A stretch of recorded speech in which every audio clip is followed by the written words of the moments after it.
Fatos e versões. O que vai impactar a sua vida agora no Café com Política. E no Café com Política de hoje nós estamos recebendo mais uma vez, agora eleito, deputado federal, o cabo Júnior Amaral do PSL. Bom dia, seja muito bem-vindo aqui. Bom dia, Delma. Obrigado pelo convite, pela recepção aqui. Um abraço aí a todos os mineiros, em especial seguidores da direita minhas aí que têm nos prestigiado nos últimos 3 anos. Prazer é nosso em te receber aqui. E, Júnior, você foi eleito com 158.541 votos. Você esperava uma votação dessa? Você que é jovem, tem 31 anos, primeira eleição que você participa e já consegue ir para a Câmara Federal com uma votação expressiva como essa. Sim, na verdade era uma projeção muito misteriosa, né? A gente sempre ficava na dúvida do que poderia alcançar. Sem recurso público e também privado praticamente, sem padrinhos políticos trabalhando diretamente, sem sindicatos, sem associação. Não teve nem um vereador no estado de Minas Gerais que tivesse se colocado à minha disposição para levantar não só a minha candidatura, como a do Bruno Engler, né, que foi eleito a estadual na dobradinha comigo. Mas as redes sociais, a espontaneidade da apresentação das propostas, o nosso sacrifício viajando pelo estado e a figura de Jair Bolsonaro, essa onda conservadora, nos levou a essa quantidade. A gente, na reta final de campanha, a gente esperava ter em torno de 70, 80 mil votos. Mas esse resultado realmente ele acabou surpreendendo. Júnior, e como é que você pretende, por exemplo, o que é que você vislumbra na Câmara Federal? Qual foi o seu discurso durante a campanha? Os apoiadores do presidente eleito Jair Bolsonaro muitos utilizaram o discurso contra a violência, da segurança pública. Foi o seu caso também? Olha, tem várias pautas, né? Pautas a se trabalhar. Mas no meu caso, né, por ser policial militar, o que me arrastou para a política, o que me arrastou para estudar questões ideológicas foi sim a impunidade, a violência. E o que eu costumo resumir é que eu quero fazer o crime deixar de compensar. A gente vê os bandidos na situação atual nadando de braçada, né? O crime compensa, já é difícil prender, quando prende é difícil provar, quando prova é difícil ter uma punição que realmente seja exemplar. Então a gente quer acabar com esse sistema de impunidade que faz o crime compensar. Como é que você pretende levar essa discussão para a Câmara? O que é que você apresentaria de diferente do que já é discutido hoje lá em Brasília? Olha, para mim os 2 principais pontos a serem alterados a lei de execução penal, as leis de execuções penais, o Código de Processo Penal. O Código Penal, propriamente dito, ele não é tão afastado da nossa realidade. Ele consegue cumprir bem o seu papel. O problema são esses outros benefícios que vêm através das outras 2 leis que eu citei anteriormente, dentre várias outras resoluções, até mesmo interferência do CNJ como audiência de custódia. Enfim, há todo um sistema que beneficia o criminoso. E se a gente fosse falar aqui das propostas que eu tenho nessa área, a gente ficaria aqui a manhã inteira. Mas, em resumo, é fazer o crime não compensar mais.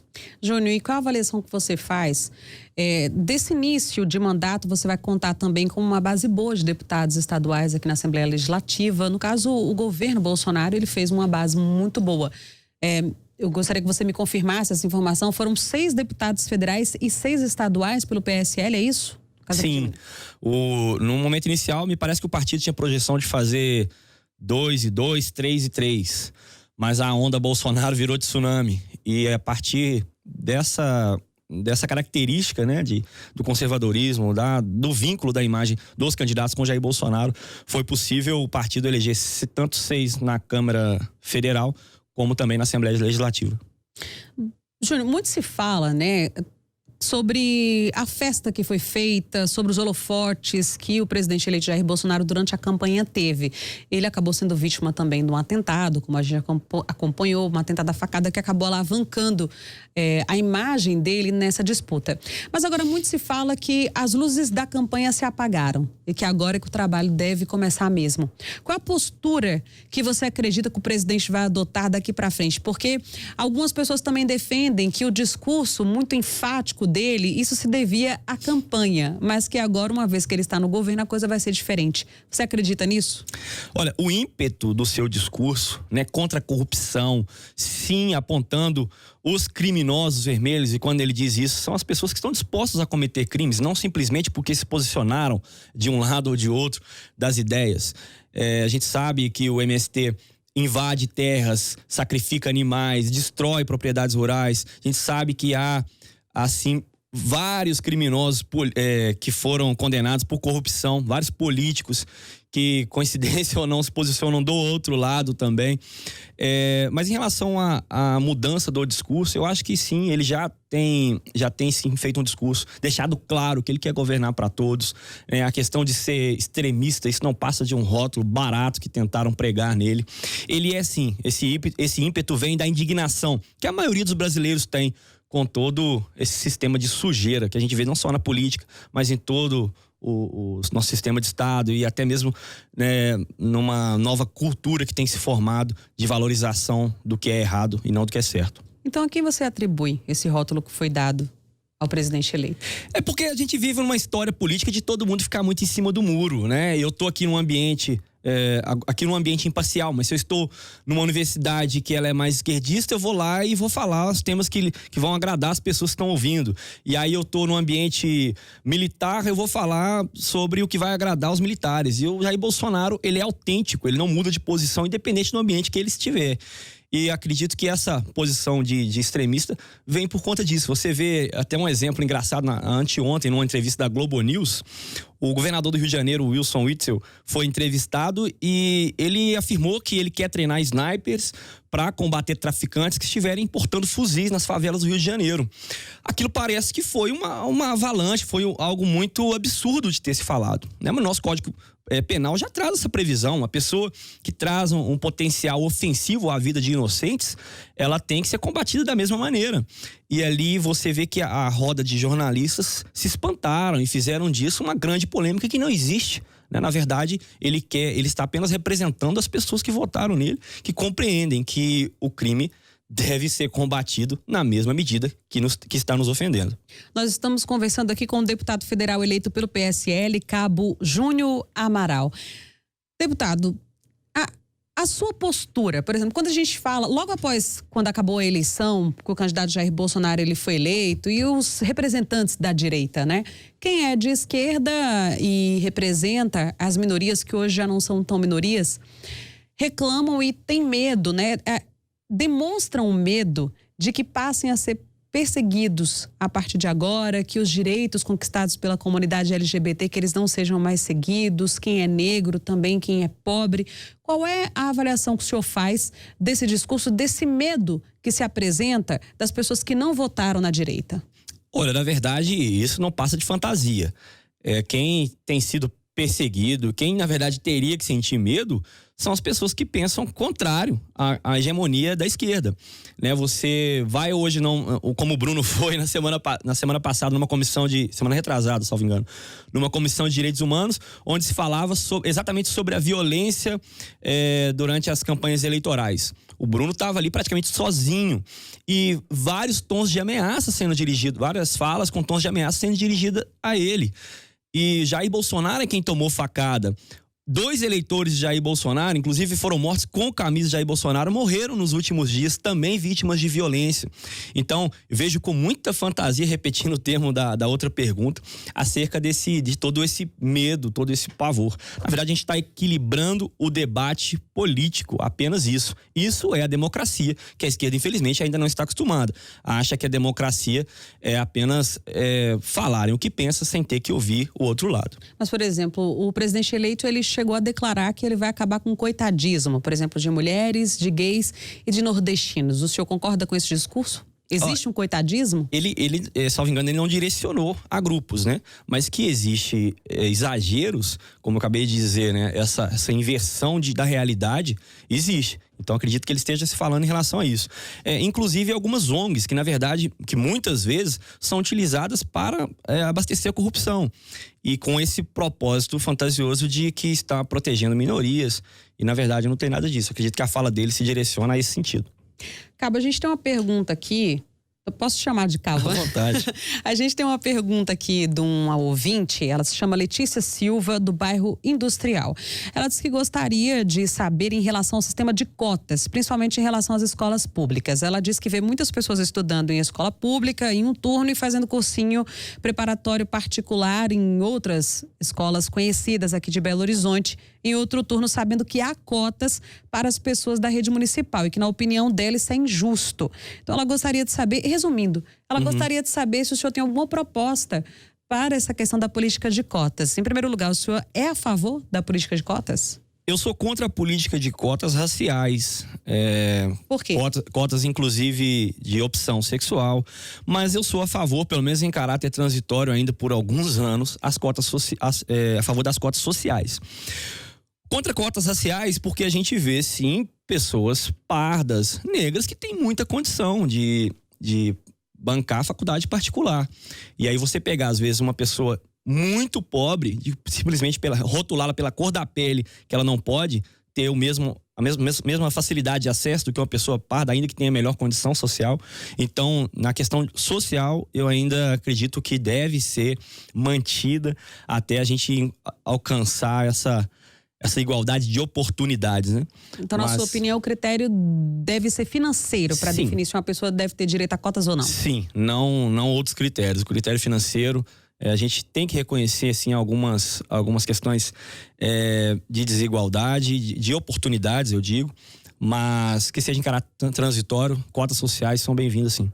E aqui em Minas Gerais, como o PSL ele deve se posicionar em relação ao governador eleito Romeu Zema? Romeu Zema é o candidato que nós, Direita Minas, conversamos com ele bastante e inclusive indicamos voto a ele no primeiro turno, mesmo quando ele tinha apenas 3% dos votos. O sentimento das pessoas por renovação se expressou na sua votação, né, de mais de 70%. Ele fez algumas declarações logo no início do turno, acredito que muito mais por inexperiência política do que por qualquer outra coisa. A gente ainda tem que conversar. Ele expôs algumas ideias assim que a gente não concorda, principalmente em relação a todo esse cuidado com até 30% dos presos, outras declarações em relação à polícia, que a gente precisa conversar bastante.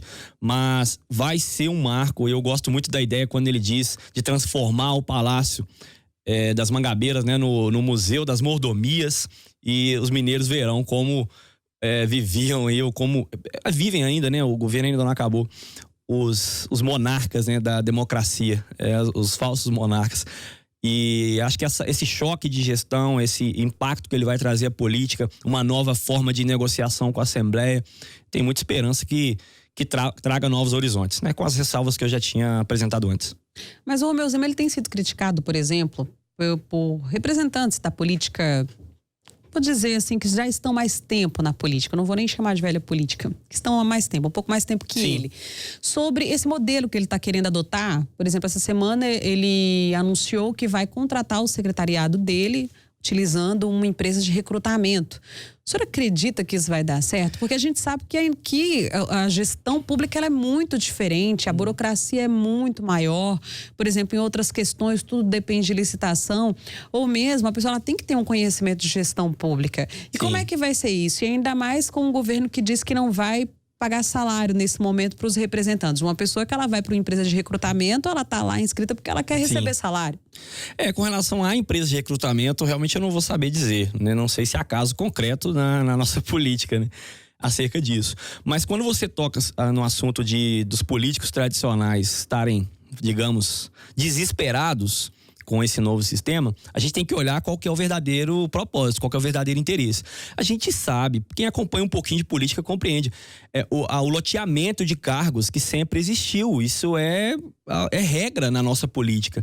Então, acredito que a maior parte desse desespero está mesmo em vislumbrar que a teta secou e que não vai ter mais esse partilhamento e que ele estará disposto a negociar assim, olhando pelo povo. Assim eu prefiro acreditar, né? Essa indignação não me engana, não. Em entrevista concedida exclusivamente para a Rádio Super ontem, o Romeu Zema disse que é possível que ele aproveite alguns nomes do governo do Fernando Pimentel, do PT. Ele justificou alguns nomes de perfil técnico. A campanha da direita ela foi baseada na retirada do PT. Varreu o PT da política brasileira. Se por acaso se confirmar no governo Zema, se ele manter nomes que foram do governo petista no governo dele, isso vai ser um impeditivo para que o PSL o apoie aqui? Eu, no passado, trabalhei em um local e o amigo me disse assim, cara, tá tudo viciado aí nessa administração, tem que trocar até os computadores. Então, se ele... eu não vi a entrevista, mas eu vi a manchete de que ele mencionou isso. Eu acho um grande equívoco. É inimaginável a gente acreditar, é impossível a gente acreditar que alguém nomeado por esse governo atual foi nomeado por questões técnicas. São questões políticas, é assim que funciona a política tradicional. E é contra isso que a gente está lutando. Então, se ele cogita essa possibilidade, acho bom ele rever. Se ele já não quiser começar com o pé esquerdo, propriamente dito, praticamente. E o PSL, os eleitos, devem se reunir quando? Para definir realmente, oficialmente, os apoios, de que lado vão ficar? No caso do Estado, né? Porque sim. O país... Pelo que eu soube, haverá uma reunião aí nos próximos dias, acho que ainda essa semana. Não tenho certeza se agora, no final de semana ou se no início da próxima, já para esse posicionamento, né? Agora, em relação aos federais, a gente ainda não tem nada agendado para os próximos dias, não. Apesar de eu estar indo a Brasília, vou encontrar com o Eduardo Bolsonaro, a gente tem muita coisa a tratar já em relação às pautas do ano que vem e a estruturação, né? Buscar o conhecimento, né? Tendo em vista que a gente vem totalmente de fora desse sistema. Antes mesmo de assumir, o presidente eleito ele já está querendo viabilizar a reforma da Previdência, agora já com o presidente Michel Temer. Ele está querendo já começar a governar com uma reforma da Previdência implantada. Mas o senhor é a favor da reforma da Previdência desse jeito que está, que foi feita pelo governo Temer? Não seria também um erro do governo Jair Bolsonaro já começar errado, aproveitando uma reforma que é tão criticada por todos por causa do governo Temer? Não, eu acho que essa reforma que está aí proposta, ela vai ser rediscutida, mas em relação a se iniciar um governo com ela já resolvida, seria sim interessante, né? Você já iniciar um caminho já com a estrada asfaltada, digamos. É uma pirâmide que está se invertendo, isso, né, é questão matemática. Você não adianta trazer ideologia, não adianta trazer questões políticas, é matemático praticamente. Acredito que é necessário sim a reforma, né? Pelo pouco que eu estudei, digo pouco porque há pessoas que debruçam sobre o assunto e estudam meses, né? Mas a questão superficial, até onde eu consegui informação, é necessário sim a reforma, e se Jair Bolsonaro já começar o governo com ela resolvida, vai ser muito melhor. Ok. Nós conversamos hoje aqui com o cabo Júnior Amaral, ele que foi eleito deputado federal pelo PSL, o partido do presidente eleito Jair Bolsonaro. Muito obrigada pela sua participação mais uma vez, você que esteve aqui como candidato, agora também veio prestigiar aqui nosso programa já como eleito, e a gente deseja o que estamos desejando a todos os eleitos por Minas Gerais, que façam um bom trabalho pelo nosso estado e pelo nosso país. Obrigada. Eu agradeço mais uma vez o convite a todos os ouvintes, a Direita Minas, meus colegas policiais e aos que estão preocupados, né? Vocês verão que foram enganados por muitas pessoas. Hoje sim já raiou a liberdade no horizonte do Brasil.